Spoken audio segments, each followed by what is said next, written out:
Very nice introduction. Yeah, let me put this on share screen. There we are. Come on. Ah, why is it not? Oh, okay, there. When I chose these two women artists, two German women artists, I realized that they were they had an entirely different aesthetic. They're from different eras of the 20th century, and they had different relationships or different life stories. But as women artists in Germany in the 20th century, they had to confront similar societal hurdles. They were deliberately and consciously aiming to be innovative, and they shared an intense commitment to their art. And so those things became much clearer as I started studying them both.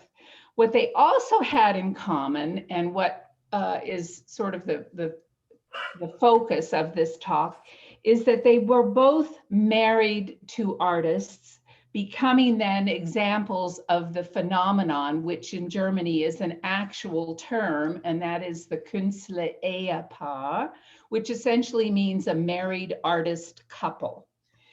So we're going to look at that as one of the main themes in terms of how this affected their art and their relationships, and if they were both working together, and how that whole gendered issue comes up. They were also both part of artists' communities. Paula Modersohn-Becker in the artist colony of Worpswede in northern Germany, and Anni Albers as part of the Bauhaus, and then at Black Mountain College in North Carolina. Here's a picture of the two, and you'll get a good idea, I think, just looking at these pictures, of some of the elements of their relationships. Also, one of the questions we'll be looking at is this one of the hierarchies of art, the question of high art versus craft, and the way that women were placed into particular gendered ideas of what was considered women's art, or what they should be doing as artists. Okay, let's see. Just to give a little background, I thought I'd start with just a tiny little run through of Germany and German history. This is a map of Germany as it appears today. But even here you can see that one of the issues about Germany is that it was not a nation as Germany until 1871. So that's only 5 years before Paula Modersohn-Becker was born. It was always a kind of conglomeration of principalities and little dukedoms and this kind of thing, so that there was never a central cultural center like Paris is in France. But you can see here, there's Berlin. The other places we'll be talking about, there's Weimar.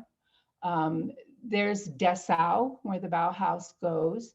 Dresden is here. This is where Paula Modersohn-Becker was born. And then they moved to Bremen. So Bremen is up here on the seacoast. It's a harbor.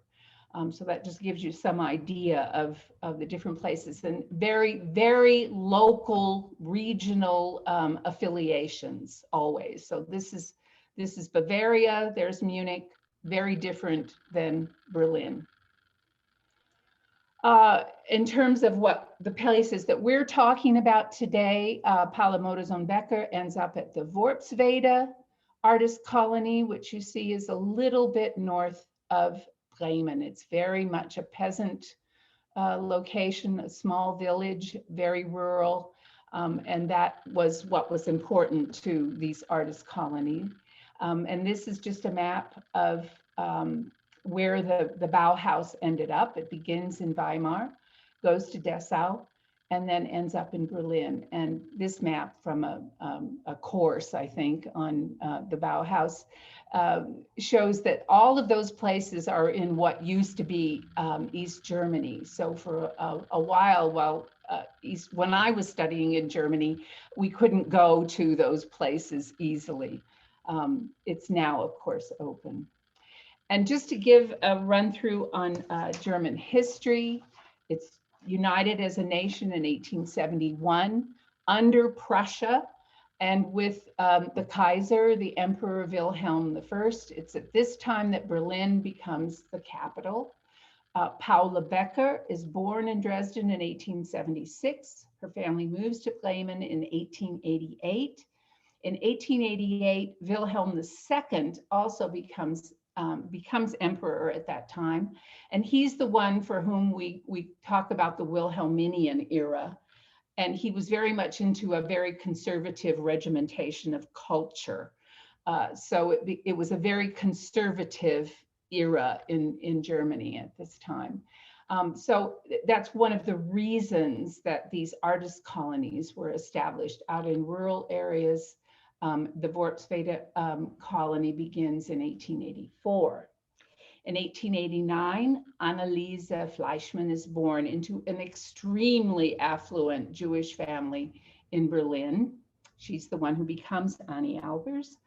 In 1901, Otto Modersohn and Paula Becker are married in Worpswede. In 1907, giving this away, Paula Modersohn-Becker dies after childbirth.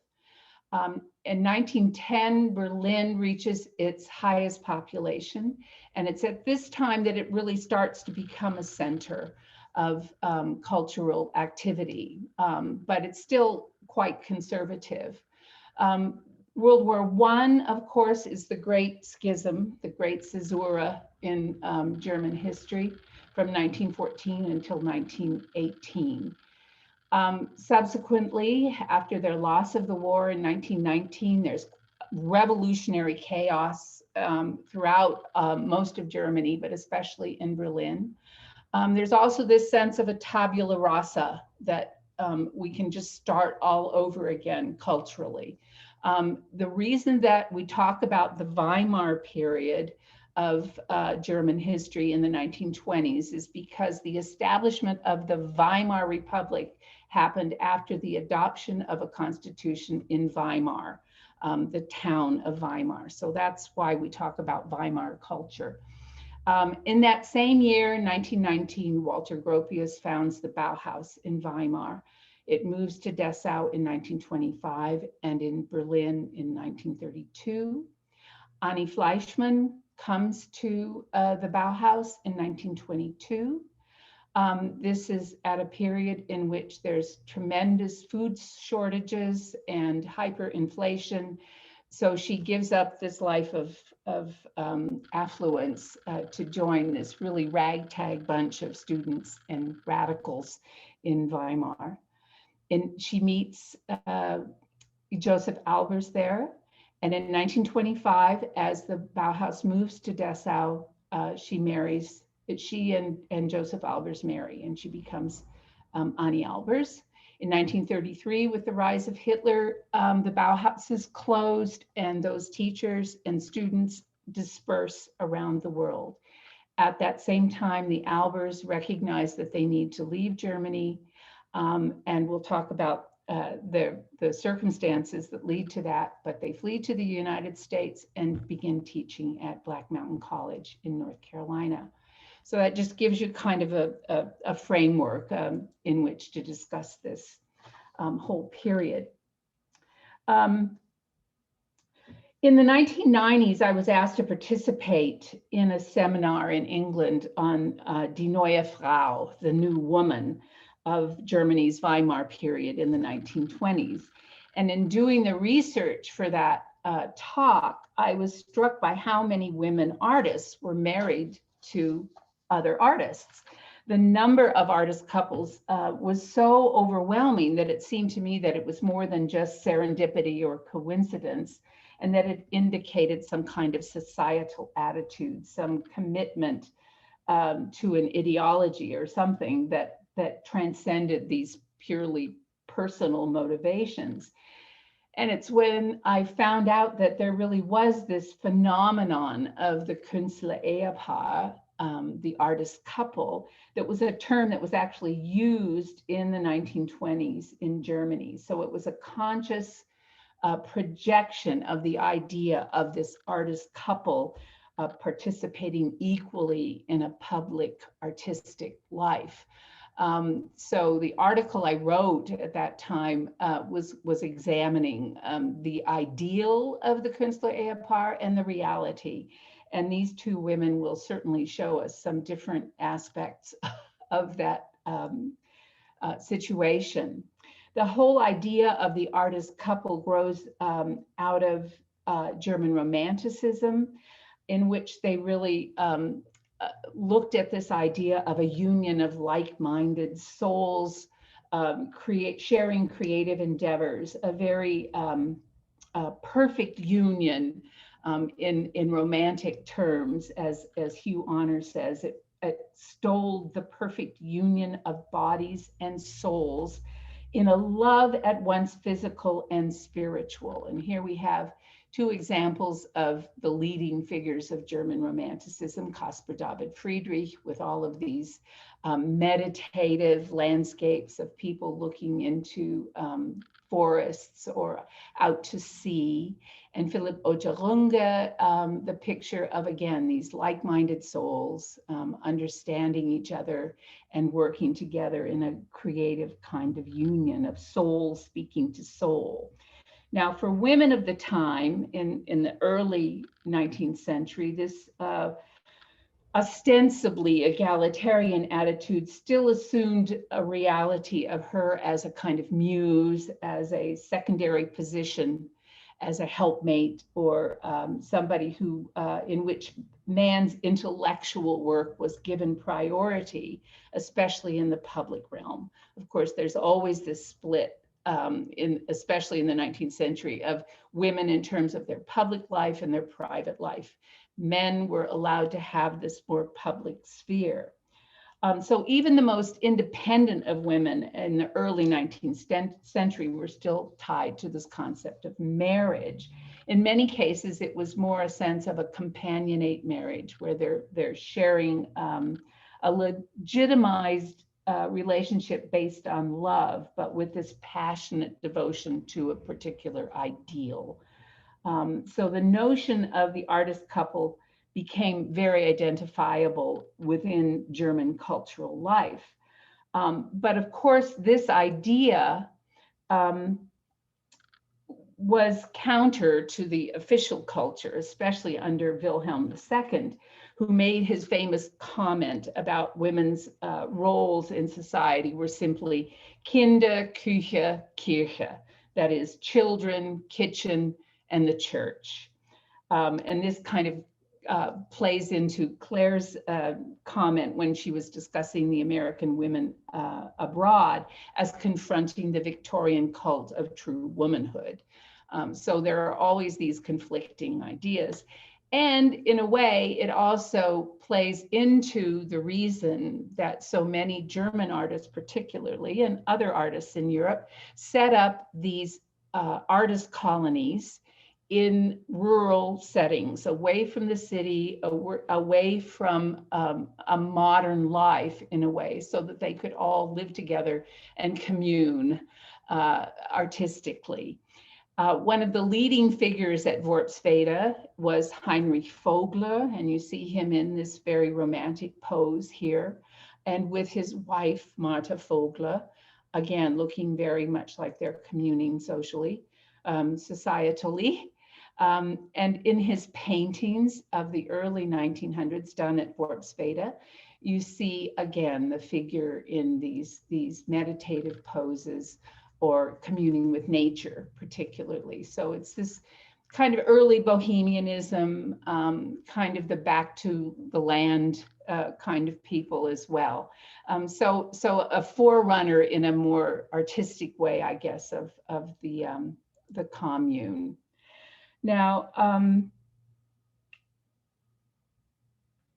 so at Worpswede, I've never quite understood why Worpswede, but I think it plays into the Nordic romantic notion of the landscape. It's a land of moors, bogginess, lots of little canals, and picturesque peasants in these small villages. So this is kind of what the landscape looked like.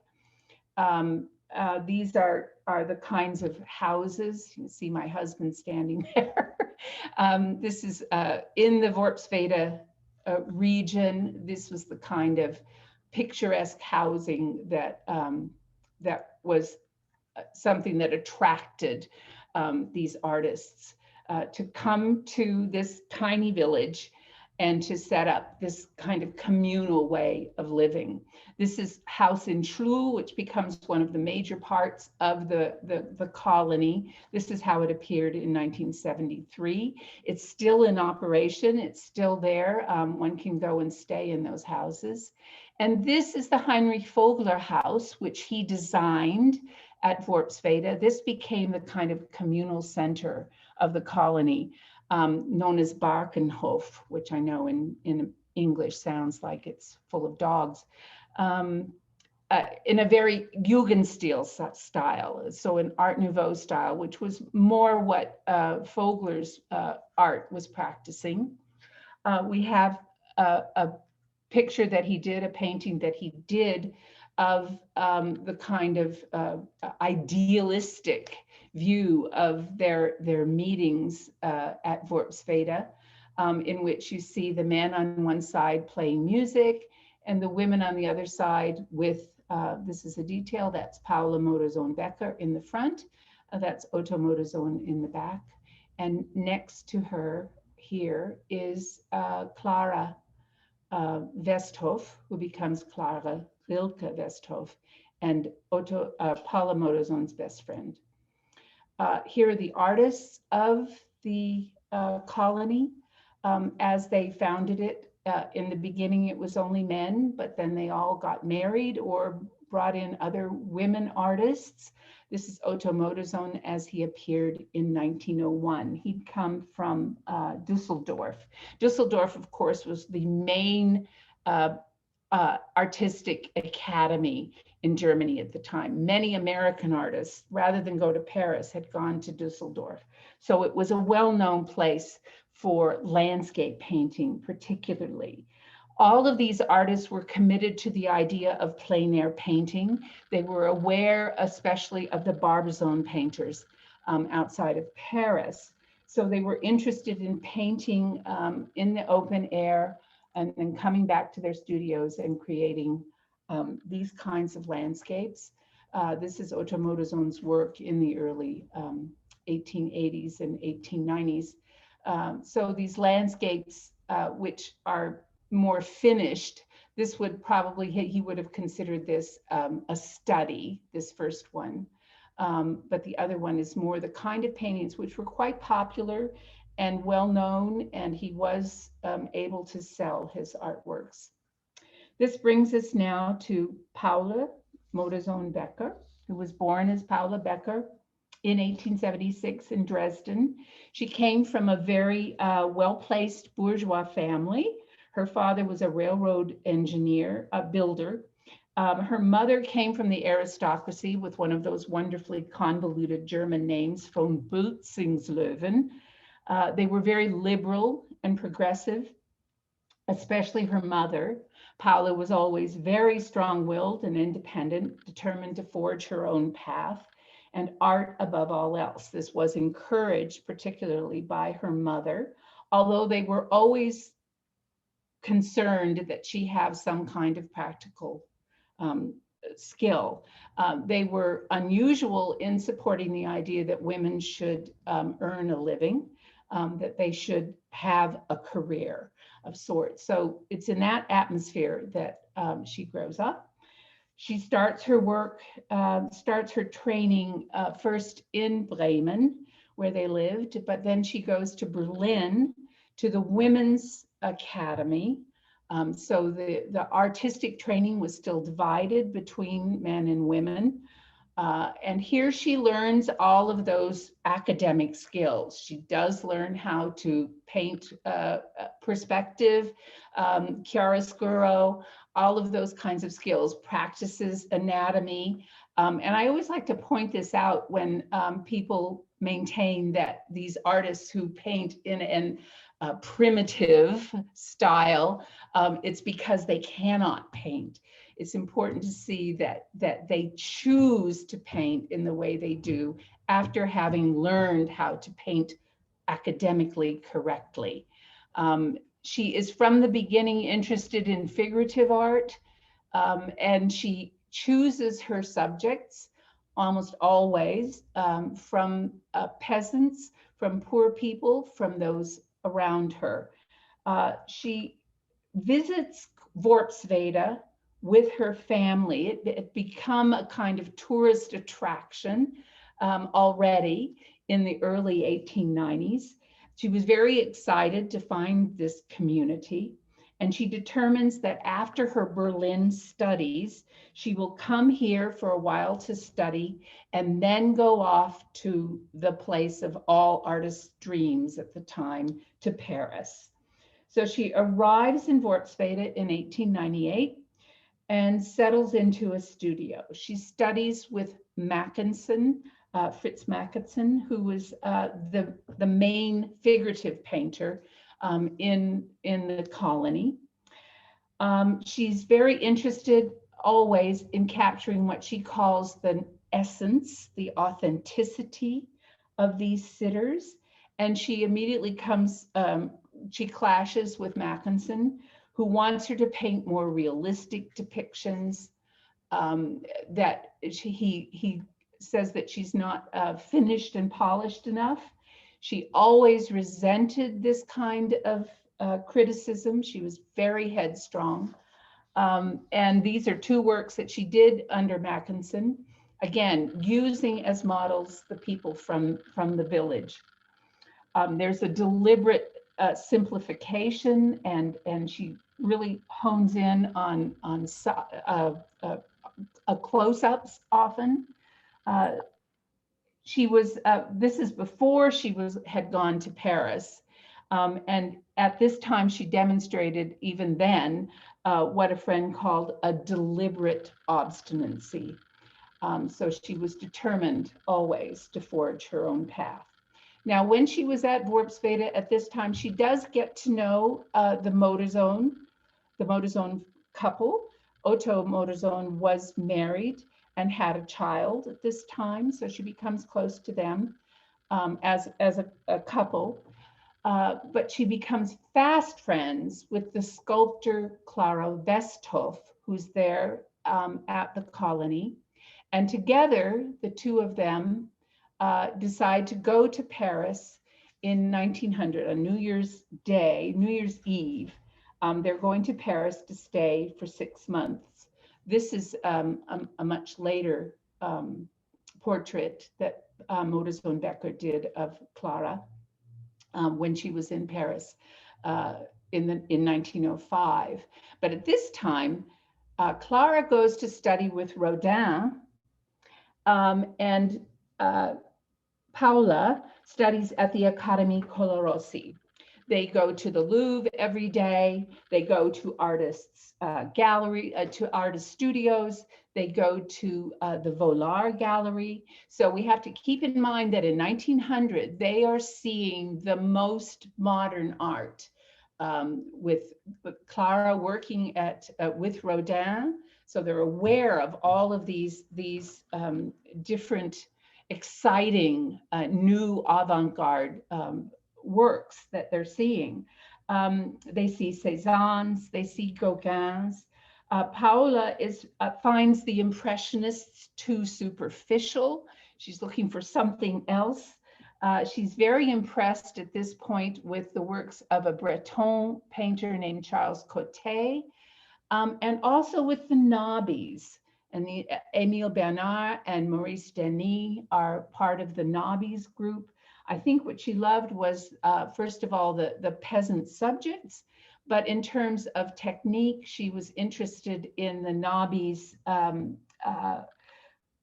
decorative elements in these opaque fields of paint, bright colors. And I really think this black outline intrigued her particularly.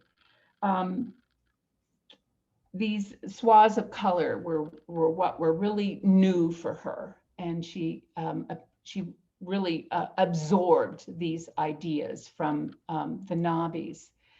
The other excitement of 1900, of course, was the Paris exhibition, the World's Fair. And she raved about this and all the modern art that was there and all of the technology and all of these things. And she wrote lots and lots of letters, which we are fortunate to have. And they give an incredible insight into her thinking and into her development.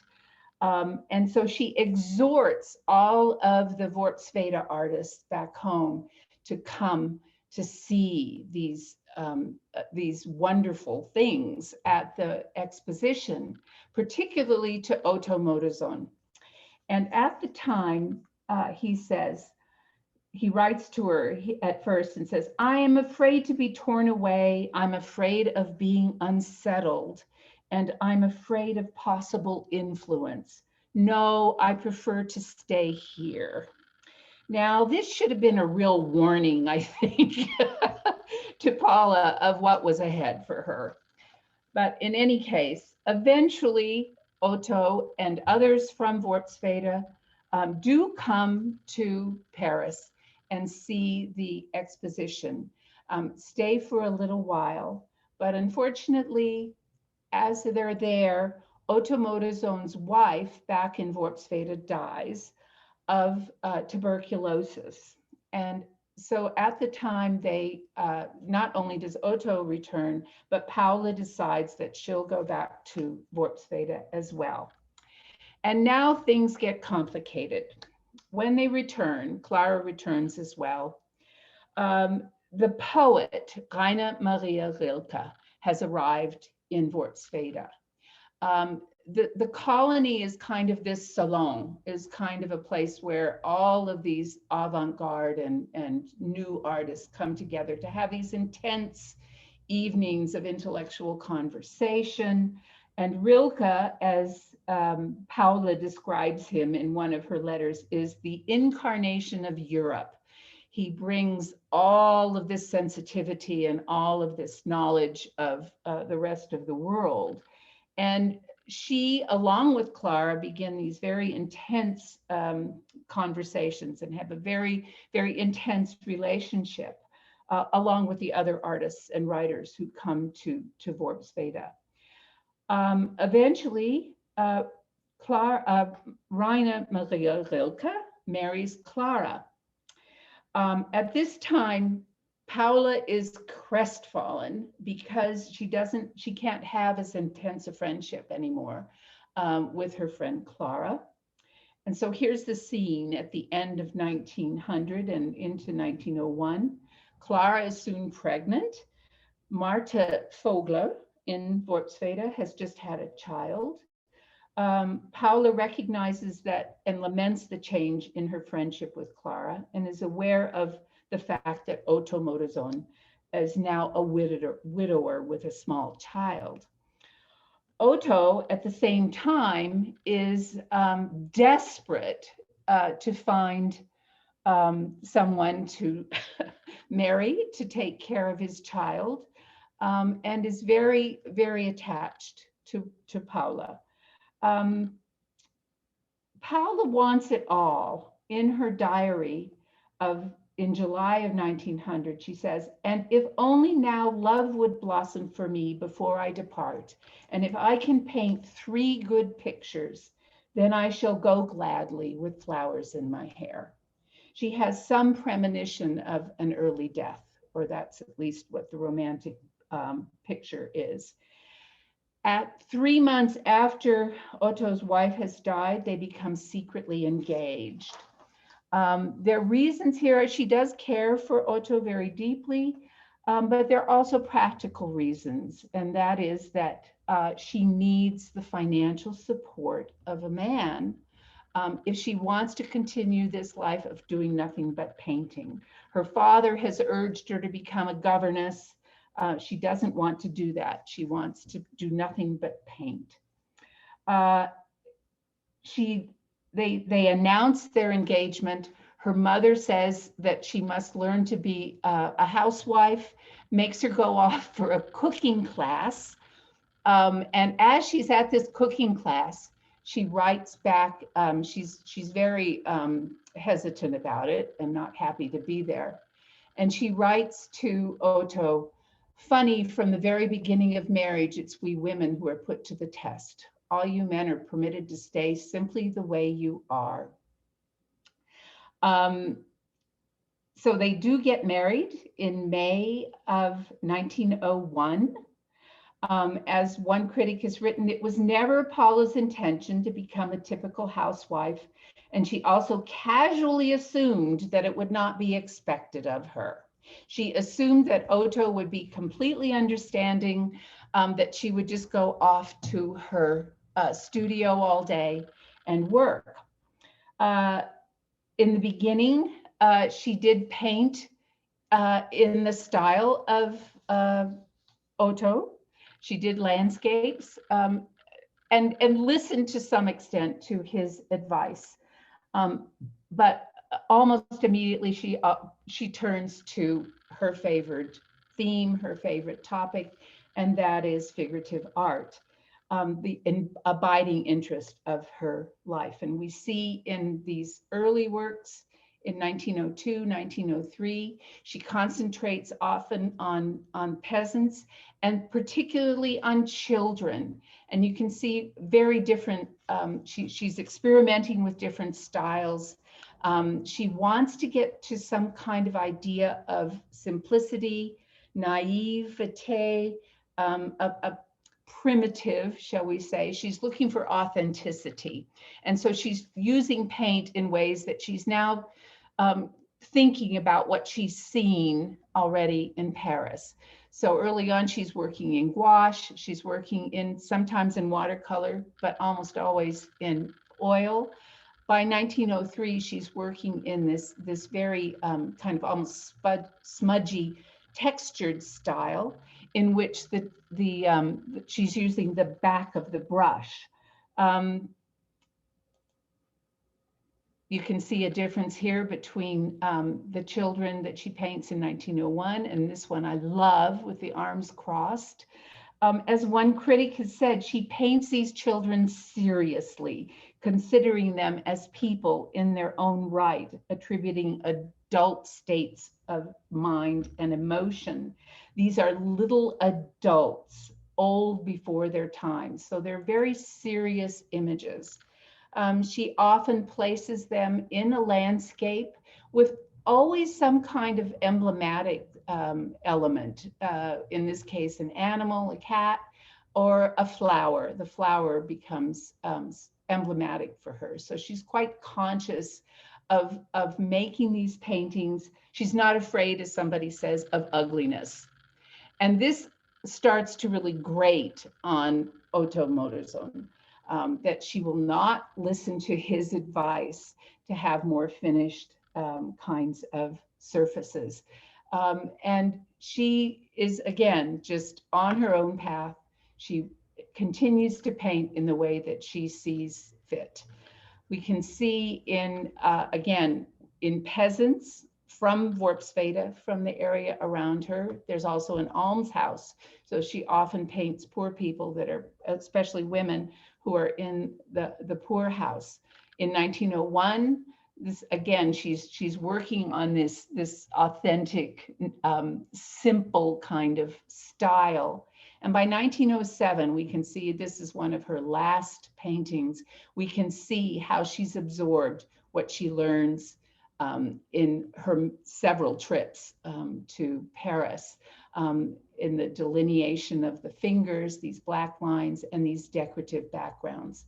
So there's a development, but certainly not in the way that her husband would have wanted it to be.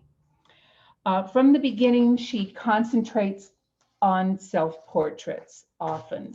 In many cases, just heads, Sometimes it's because she can't afford to pay models. And again, these become a kind of contentiousness with Otto. Early on, this kind of portrait he would have seen as okay. By the time she's working in this 1906 style, he was always ambivalent about modernism, modernity, and this was just for him an unfinished and impossible kind of work. Keep in mind, though, that she's totally financially dependent on him and her family, and has to consequently beg him for trips to Paris. Part of the problem becomes a kind of how you're going to keep them down on the farm after they've seen Paris. She's just torn always between the kind of rural, meditative atmosphere of Worpswede and the absolute excitement of the world in Paris.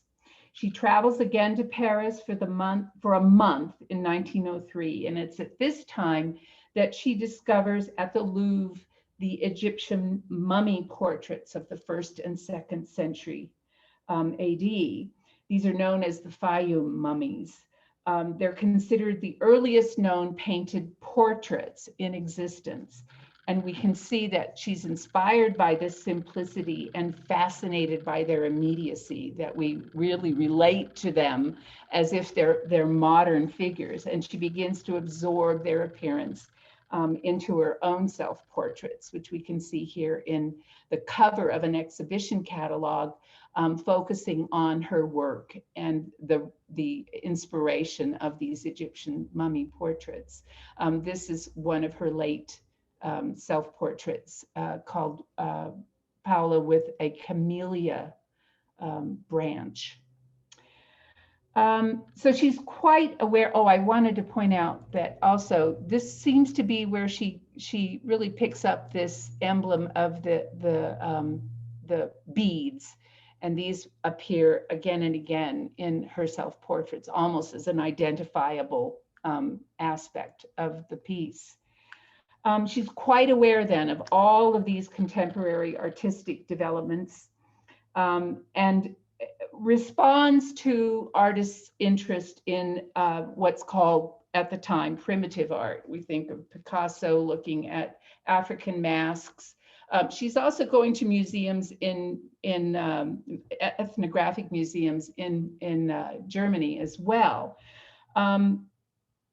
She has returned after this trip in 1905 to Worpswede, and she's very, very disillusioned, not only with Worpswede, but with marriage. She had confided to Clara, I'll go back to these, she confided to Clara that the marriage had not been consummated.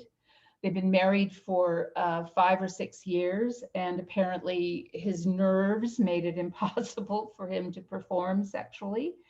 And she was extremely bored with the smallness of the artist colony. She begs him for another trip to Paris, and so she goes again in 1905 to this time concentrating on looking at Paul Gauguin and at the studios of the Nobbies. She's very impressed with Gauguin's work.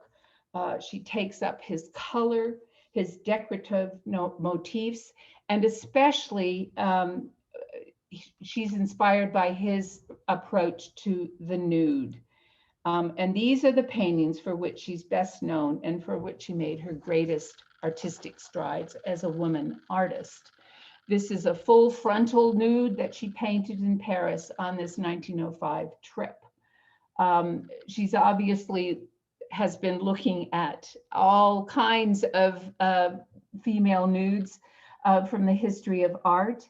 And we see here her conscious, deliberate ambition to do something big and important in art history, to confront and challenge as a woman painter the idea of the female nude as painted by male artists presented for the male gaze.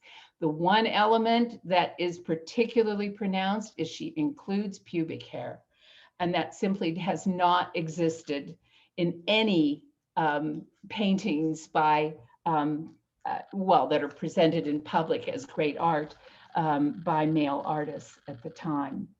In her short career, she paints over 50 nudes. Her female bodies, as one critic says, defy the idealized and eroticized nude. She paints as well nude children, and here I think you see a great influence of Gauguin. She paints them as emblematic almost of natural forces. And again, she talks about authenticity a lot. They often include objects in nature, fruit, flowers, and animals. Here we see that kind of understanding of an idea of exoticism, which of course was part of what all of the Parisian avant-garde were doing at the time in 1905, 1906, 1907. Some of her most ostentatious and shocking images at the time were of nude nursing mothers. She had painted early on nursing mothers, again, the peasants, not happy, not religious, but now she starts to paint nude figures of nursing mothers, which simply had not been done in this way.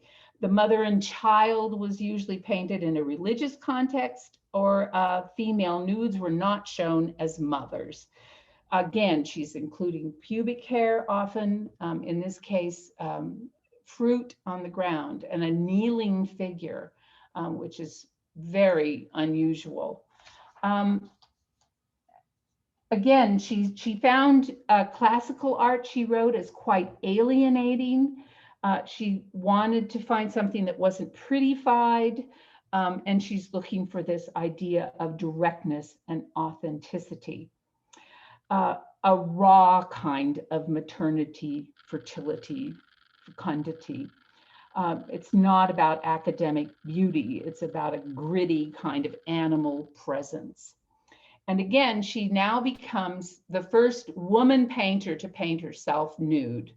And she does several of these paintings. In this case, I find it fascinating that she did actually photographic studies. We're not sure who took these. There's been speculation that I think she probably did it as, a kind of set it up herself. But her sister, Herma, was in Paris at the time, so she could have done it. There are others who say that Rilke, who was in Paris and her best friend at the time, he was the assistant to Rodin, that he might have done it too. But this is one where you see, again, she's starting to really simplify her backgrounds with this kind of vegetation as an almost decorative element. So she's absorbing everything that she's seeing. This half bust also shows her with her amber beads. So she's looking at everything. She's kind of absorbing everything. And these are the two that are the most sensational of her paintings. First is this reclining mother and child. And here we see the real influence of the particular works that she's seen of Gauguin, I'm sorry, with these figures in place, or at least this is what several critics have said, in which she has this reclining mother who's an almost Amazonian figure, again with pubic hair, and the child is seen from the background. So this was a very original. She did several studies for this piece. And it's a very 20th century mother and child.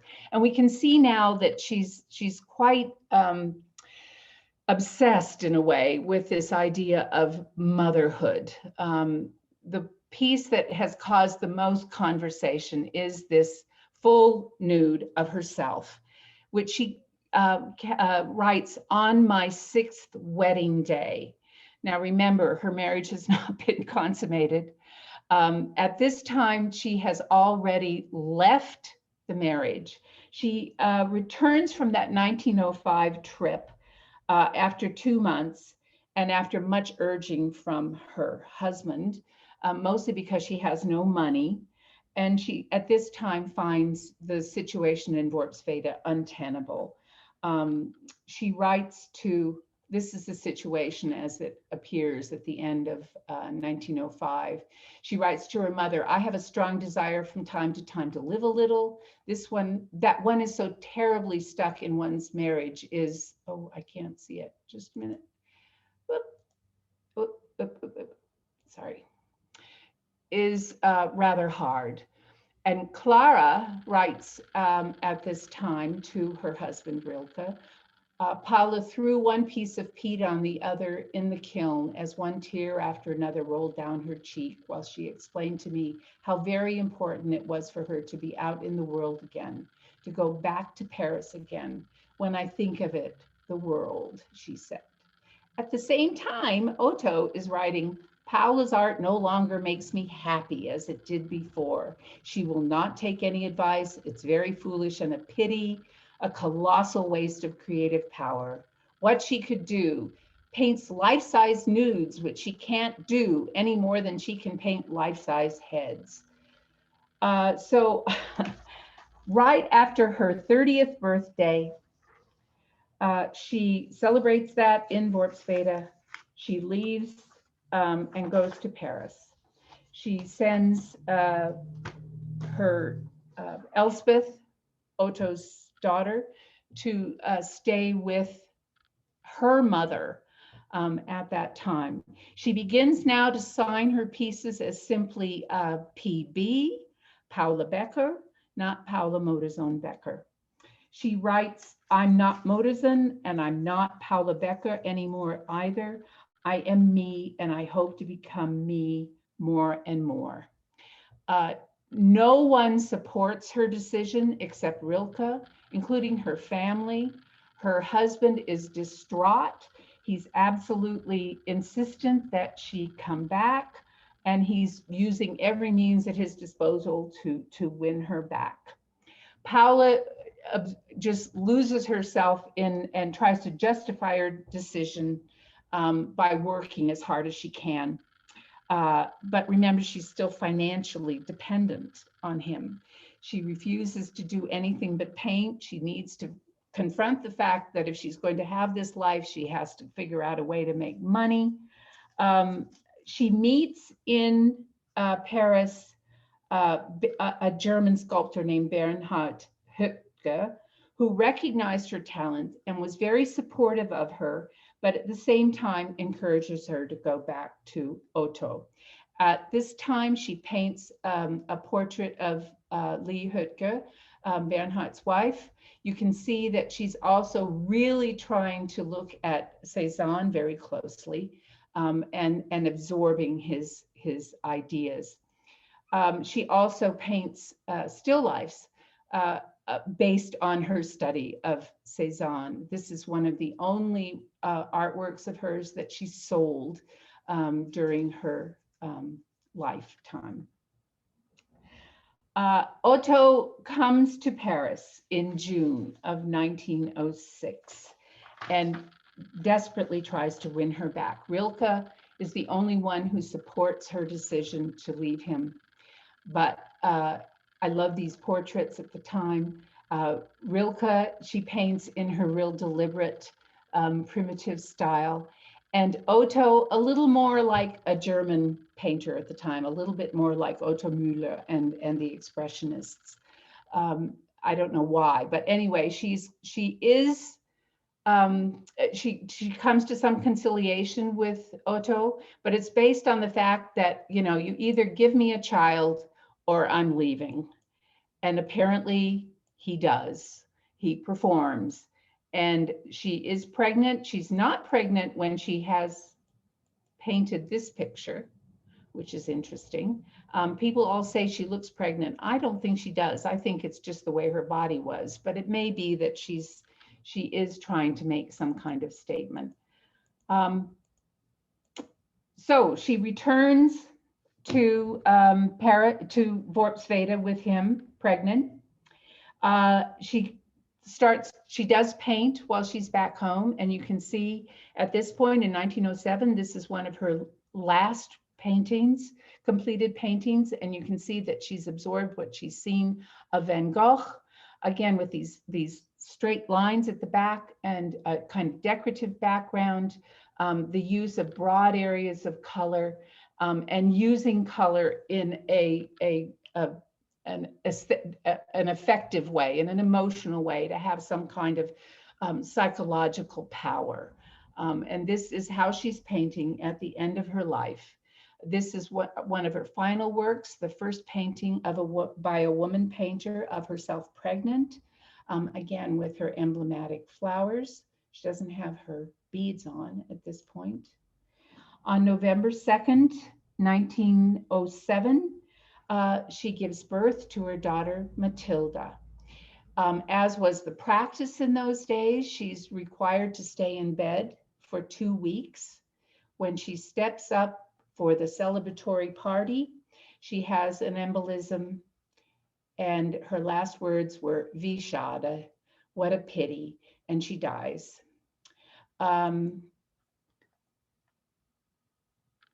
The community is, of course, distraught, and Clara has created this bust of Paula way back in 1899. She gives this to the family.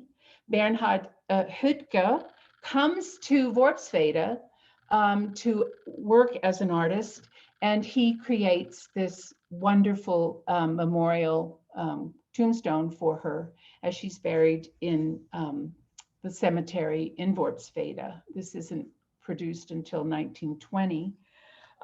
Her family publishes most of her letters, very censored, but in 1919, this publication comes out of her letters, and she becomes thereby much better known for her literary output than for her artwork.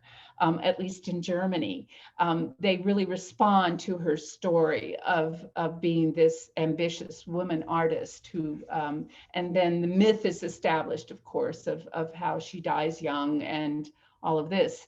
But at the same time, in Paris, and in Bremen, a wealthy merchant who really admires her work creates her own museum. This is the first museum in Europe for a woman painter.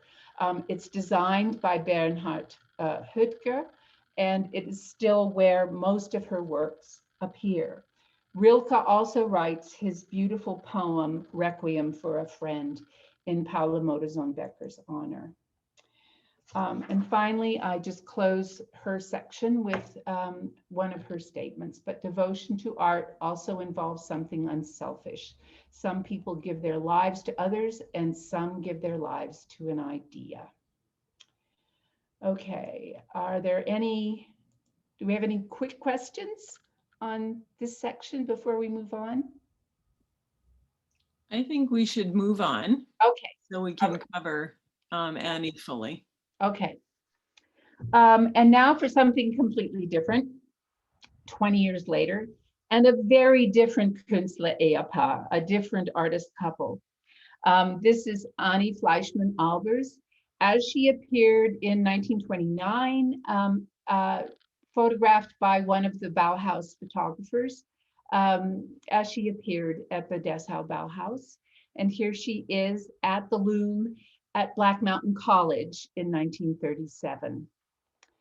Now, Annie was born in 1899 in Berlin to an extremely affluent and assimilated Jewish family. Her mother was one of the Ullstein family. The Ullsteins were the largest publishing house and printing company in all of Europe.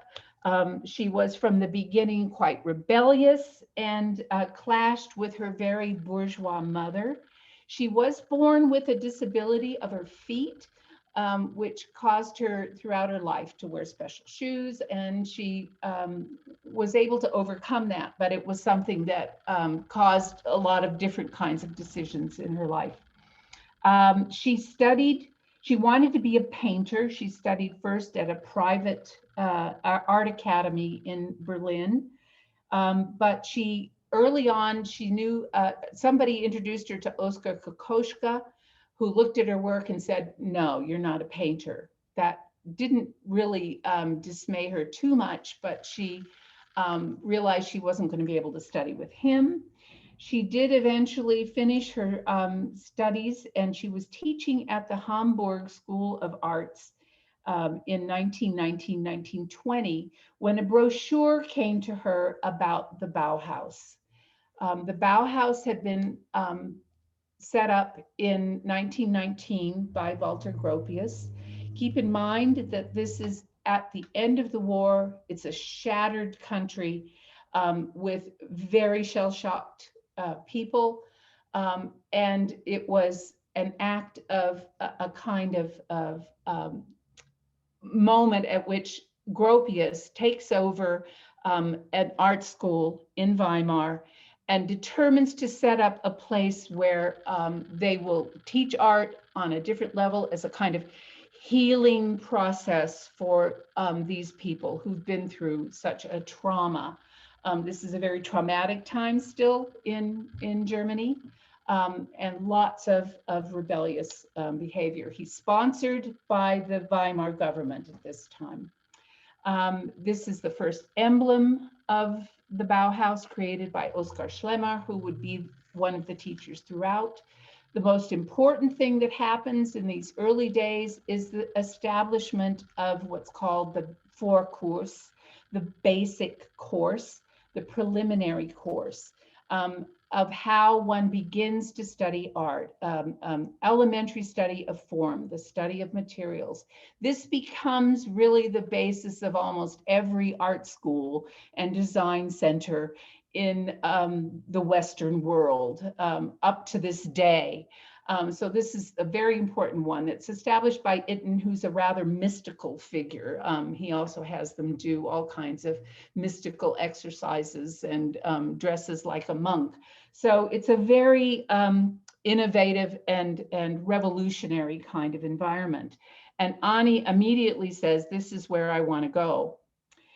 Now, the other important thing was that it was set up that women and men could join the same school at the same time. So many women applied, however, and Gropius was not really ready to let them become part of the real areas of study. So he pushed them into women's fields. He wouldn't allow them to study painting, and certainly not architecture. So as soon as Anni got there and presented herself as a student, saying she wanted to be a painter, Gropius told her that she could take the preliminary course, but then she could only stay if she put into the weaving workshop. Weaving was not Anni Albers' first choice. In an interview in 1968, she said, "I thought weaving was sissy, just these threads. But the only way of staying at the place was to join that workshop. And once I got started, I became intrigued with the possibilities there." So just think of the fact that she comes from this extremely privileged background. She arrives in this place that's very primitive in a lot of ways. The workshop, the weaving workshop where she was told she had to be, had very little direct instruction or guidance. There was equipment, but they simply had to develop the techniques themselves. They had to do it on the basis of experimenting. And in the end, that was a necessity at the Bauhaus, but for Anni Albers, it was exactly the kind of innovative situation that she needed. I put these up as an example of what the Weimar Bauhaus environment was like. Remember that in 1923, there was hyperinflation. There was very limited food. And so in this first exhibition, this is the Bauhaus exhibition in Weimar, we see this is where all of the different artists, the different masters lived. But they also, and this is where the building of the Bauhaus was, they had designed one building that was called Am Horn, and it was surrounded by a garden, which is where they raised the food that they had to eat. They had many, many parties. These were really a ragtag bunch of people who were quite committed to the idea that art could transform life. But again, very different than the bourgeois society in which they were confronted. This is one of their many, many parties. And I think Annie is here, but I can't quite tell. I think that's her. Not sure. There's Kandinsky, one of the teachers, Clay, and that's Schlemmer back there. So the teachers were there as a kind of inspiring masters. And then there were supposed to be technical instructors who explained and understood how one really produced things like weaving or glasswork. And it's here at the Weimar Bauhaus that Annie meets Josef Albers. Josef Albers here with a student at the Weimar Bauhaus in 1923. He comes first as a student, but because he's from an artisan family, he already knows the skills of glasswork and other skills like plumbing and electricity. And so he is one of the first students who actually transcends and becomes a master early on. At this time, they're immediately drawn to each other as outsiders. She from the high bourgeoisie, and a woman who has given up forsaken this cushy life of luxury, and he from an artisan class. Most of the students were these sort of middle class artsy sorts. So he was considered, a worker in a way. We can see that he's already teaching the foundation course at the Dessau Bauhaus. And this is a picture of them as newly married people. Early on, Joseph works in the glass workshop. This is an example of one of his early pieces made out of found bits of glass at the dump.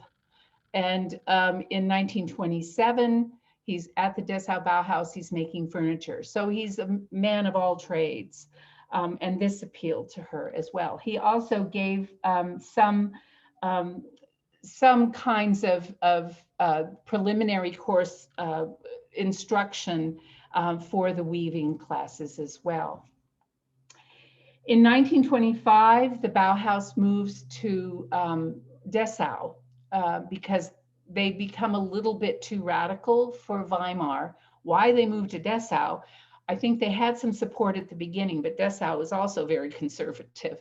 And these are the buildings as they appear today. For a long time, they were, during the East German period, they were quite derelict, but they've now been restored. And these were built by Gropius and others. And it's here that the students really come into their own, where all of these Bauhaus ideas really coalesce. And I love this picture from the book about Bauhaus women, the Bauhaus Mädel. Here they all are with bobbed hair and pants in 1925. So it was a very exuberant situation by 1925 in Dessau. And it's here that Annie really shines. This is the weaving workshop. The director was Günther Stutzel here. Annie becomes almost immediately her assistant, and pretty soon becomes the director as Stutzel leaves, I think. But she is, at this point, you can see this is where the women of the Bauhaus really begin to work together. Annie says that her greatest influence at the Bauhaus was Paul Klee. Paul Klee was already at the Bauhaus in Weimar. You see him here in his studio. She said she owed her greatest insights into the problems of form to Klee, the language of non-objective form and its significance to the idiom of weaving. It's through his books, through his pedagogical sketchbook, in which he delineates very clearly and systematically how to use forms, how to use symbolic elements in a non-objective way to speak a language. These were ideas that he also presented to the weaving workshop, and these were the ones that really influenced how she went about in her very experimental way with integrating these ideas. Klee said, she said that by looking at what he did with a line or a dot or a brushstroke, I tried through my own material and my own craftsmanship to find my own way. They also shared an appreciation of music. And she said that both disciplines share a sense of working. She said harnessing the power of the loom and plucking strings are both physical activities that require skilled finger work. And that is an important thing, I think, to keep in mind, that she really mastered the technical aspects of weaving. Here are two of her designs for wall hangings. Now, the other very important thing about Annie's work is that from the beginning, she was determined to make of weaving a craft and art. She saw these as wall hangings, as simply using the medium of weaving, of textiles, to create artistic works. Here, of course, you can see very much the influence of De Style, of Piet Mondrian, and other kinds of stylistic compositions that were part of the Bauhaus aesthetic as well. She called these now pictorial weaving. She did, again, she produced things at the Bauhaus that were very much like what was being painted or designed in graphic art by weaving. And she used various tools, various elements. She used wool, silk, chenille, but she also, along with Joseph, because they're married at this time, she is also developing projects for example, carpeting and ways of weaving for production, for manufacture. And of course, that's one of Bauhaus's ambivalent and always vexed issues. Are they making handcrafts? Are they making things for an elite market as artistic, unique objects? Or are they to produce things for the machine world? So there's this ambivalence always, and it becomes in the end one of the issues that tears the Bauhaus apart. But they're working already, Joseph and Annie, as a team, often in their designs. Annie becomes completely open to using any kind of techniques, any kind of elements in her works. We see here a weaving sample in which she's integrated typewriter ribbon with some kind of string. And this is a later example from her archives of her different kinds of weaving techniques that she was already experimenting with at the Bauhaus before they have to leave. She's interfunctional textiles as well, the ones that were supposed to be produced for industry.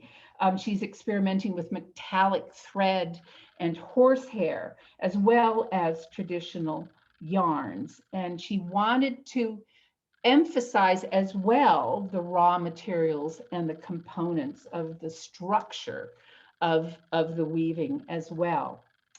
In 1929, she's appointed as the teacher of design theory to the Bauhaus weavers. In 1930 and 31, the Bauhaus is ousted from Dessau. It's become too controversial, too liberal.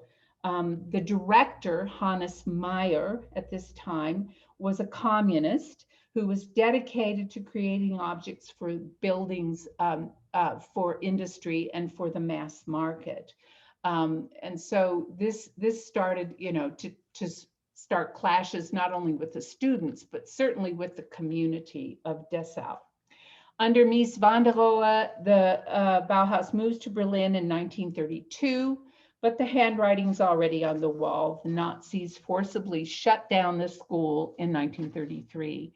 And this is the Nazi flag flying over the Dessau Bauhaus. And I note here that this photo montage is done by a Japanese student. So Bauhaus by this time was internationally renowned and was attracting students from all over the world. Annie immediately knew that they had to get out of Germany.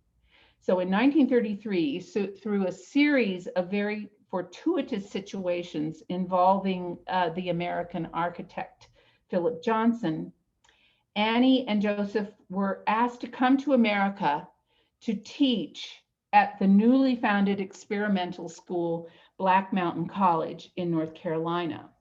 Despite the fact that Joseph spoke not a word of English, Annie had some because she'd had English nannies as a child, and they had no idea where North Carolina was. They'd actually were looking at maps as if it were in the Philippines, but they said yes immediately. And here they are arriving in New York in 1933.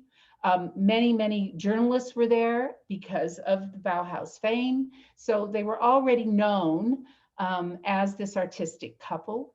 And here you see Joseph in Black Mountain College in 1938. He never really learned English very well. And especially in the early days, he taught entirely with gestures and with some kind of translation. Sometimes Annie would come and translate for him. And here is Black Mountain College. Black Mountain College, of course, some of you may know, was where many artists begin their studies. Robert Rauschenberg, Cy Twombly, Merce Cunningham, and John Cage were there. Ruth Asawa was there.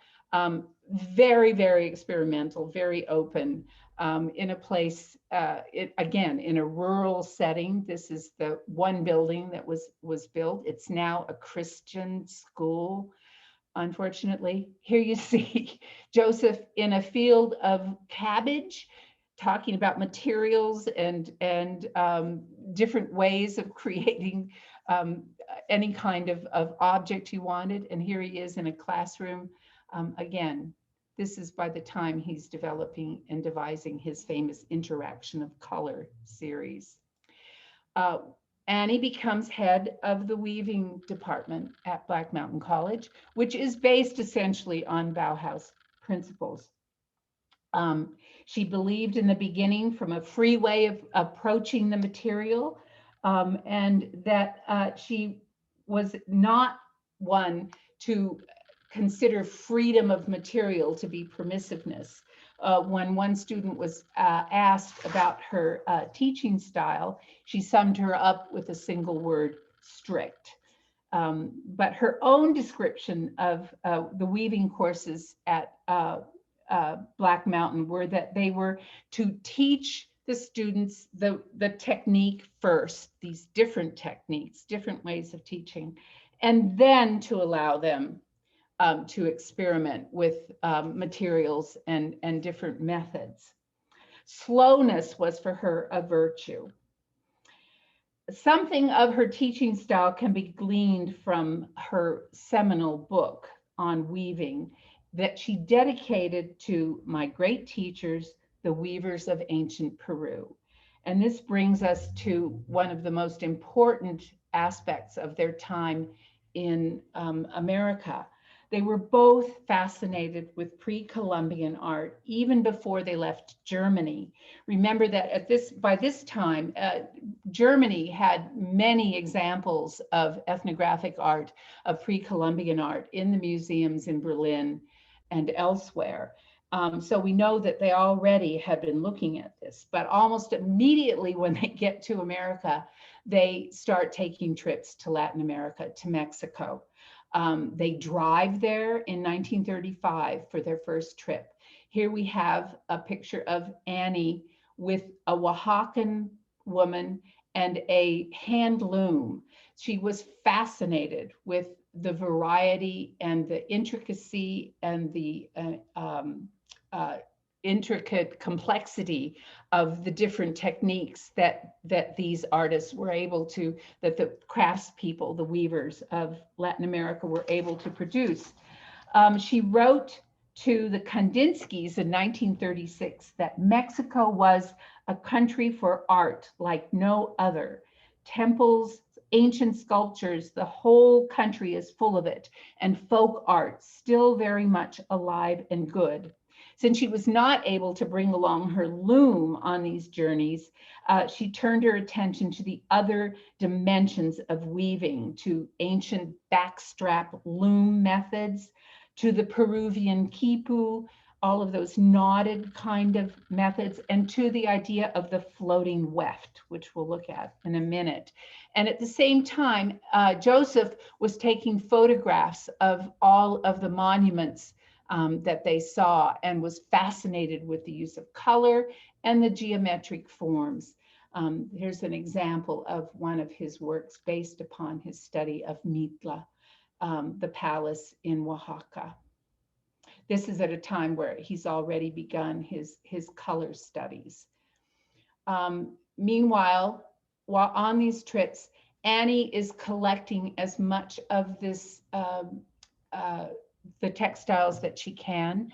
These are two examples of the kinds of things in her collection, or this one is in Berlin, of Peruvian art. They did eventually make it to Peru as well, but she was fascinated with the way in which these were woven, and with the fact that many of them have what's called a floating weft. That is, that the weft line is evident above the actual woven piece. I'm not an expert in weaving techniques, but this piece, you can see Monte Alban, 1936, is, you can see that this inspiration is immediately there. She uses the technique here for the first time of this supplementary or floating weft, in which that extra weft thread is floated above the woven surface. This again is her a prime example, especially of her early work of pictorial weaving. She meant this to echo the design at Monte Alban's buildings and the structures, but she also, in ancient writing, gives evidence of her understanding of an almost calligraphic significance in these floating wefts, in these areas that are above the woven surface itself. At the same time, she's admiring she loved the simplicity, but the complexity of the technique. She also, at Monte Alban, is fascinated with the jewelry that they find. And it was not the precious stones or the metals, but it was the ingenious use of those materials that really inspired her. And on a trip in 1940, she takes along another student named Alex Reed from Black Mountain. And when they return, on the basis of this inspiration from Monte Alban, they make this jewelry out of items that they find at the hardware store. So here's one that looks very much like one of the pieces at Monte Alban, made out of grommets and eye hooks, corks and bobby pins, and this one with an aluminum strainer, paper clips, and chains.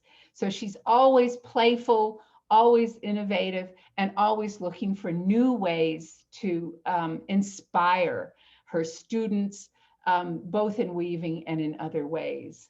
In this one, I think you see very clearly red meander in linen and cotton, how she has kind of emulated the design of some of these pre-Columbian textiles. Again, seeing these as something that one can read almost at times as a text. In this one called Two, which is one of the only ones she signed, you can see this little black one down here. And that was because she wanted to make sure that it was hung in the correct way, because it is kind of as a non-objective piece. Also as a weaving, it's opposite from the way that one would expect the warp fabric, the warp threads to be presented. The red meander is, oh, I'm sorry, this is a double weave, which again was something that she was fascinated to see in the Peruvian works that were done on these hand looms, which she found just really fascinating. This one, the Chimu, she was particularly interested in. This is again one from her own collection. They've now founded a Josef Anni Albers Foundation, in which many of these works are still there. So she was fascinated with this idea of texture as well, and the variations in the texture. In this one, Black, White, Gold from 1950, you can see also that she includes the idea of this almost calligraphic reading of these floating weft lines on top of the figure. She wants these elements, she wants the threads to be visible. She wants there to be that sense of the texture, and also that they're seen in a kind of raw state, but above the weaving of the background. The one called Two is, they talk about it as a twill float, and I had to look up what a twill float was. In a twill weave, each weft or filling yarn floats across the warp yarns in a progression of interlacings to the right or left. A float is the portion of a yarn that crosses over two or more perpendicular yarns. So again, she loves the complexity of these pre-Columbian examples that she looked at so carefully.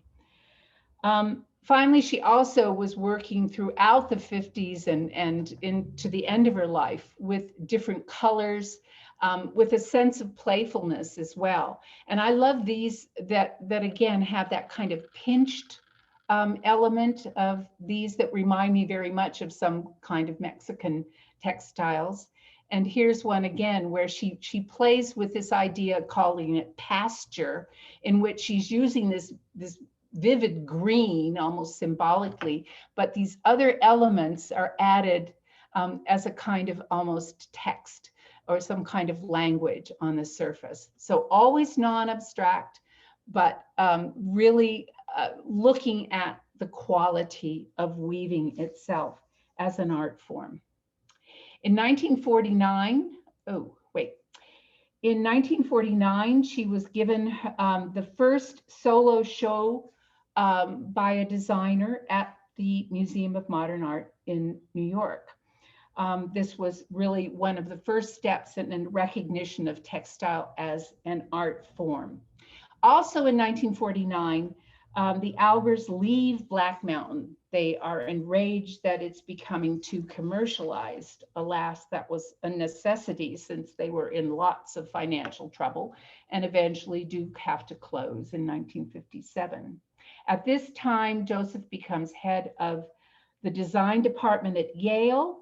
Annie does lectures there. This is the time when he begins his very famous series of the interaction of color studies, which were produced in books and become really wildly influential to many artists of the 1950s and 60s.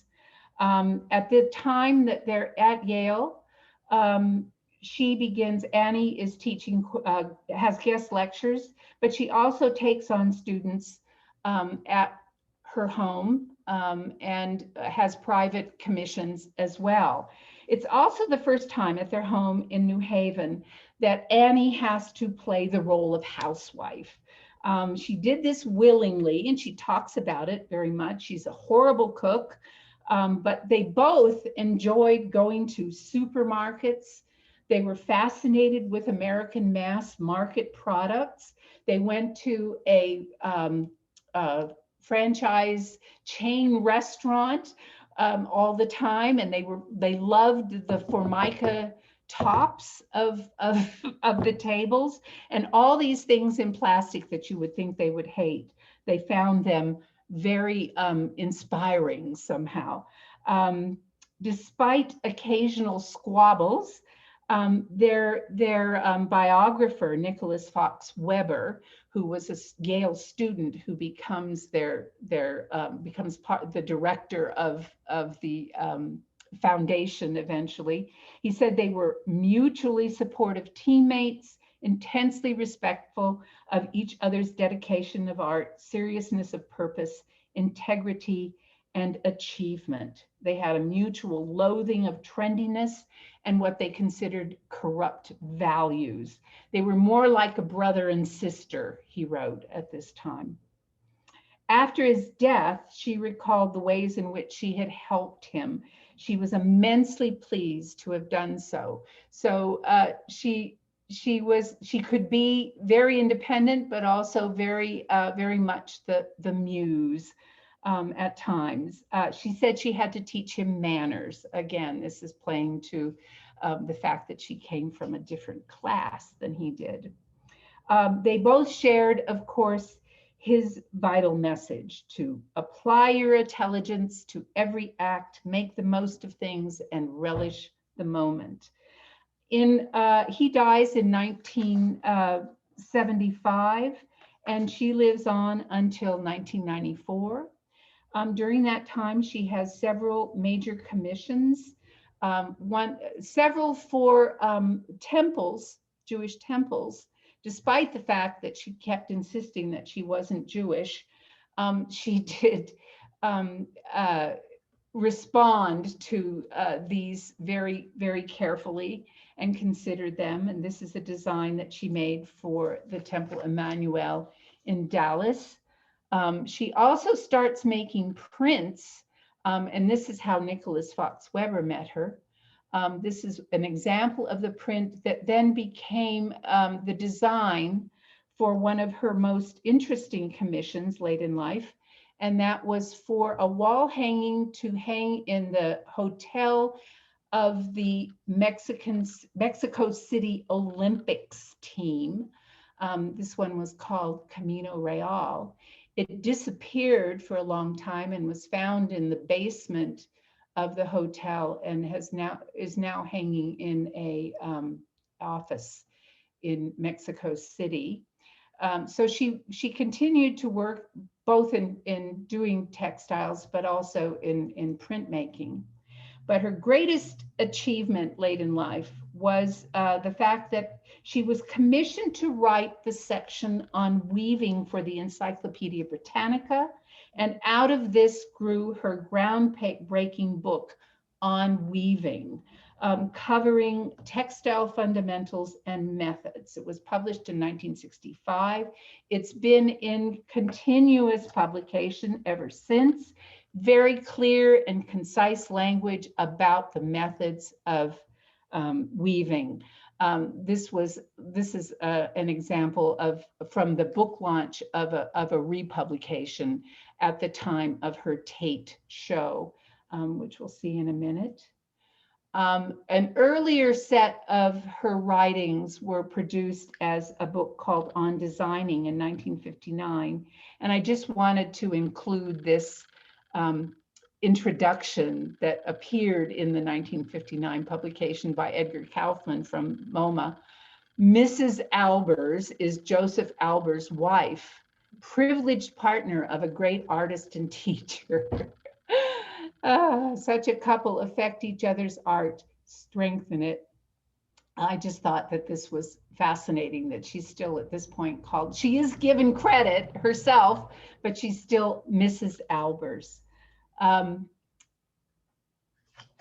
When she died in 1994, it was at that time there were some exhibitions, but it was on the 100th anniversary of the Bauhaus that she received her biggest accolades, and that was the Tate show. And this is just an example of one of the hangings at the Tate Modern Gallery, in which you can see that these are now framed as art and seen as they would be, any artwork would be seen in a gallery. And I end with this nice picture of them in 1927 in Switzerland, and her statements from On Weaving: art is constant and it is complete. So that's it.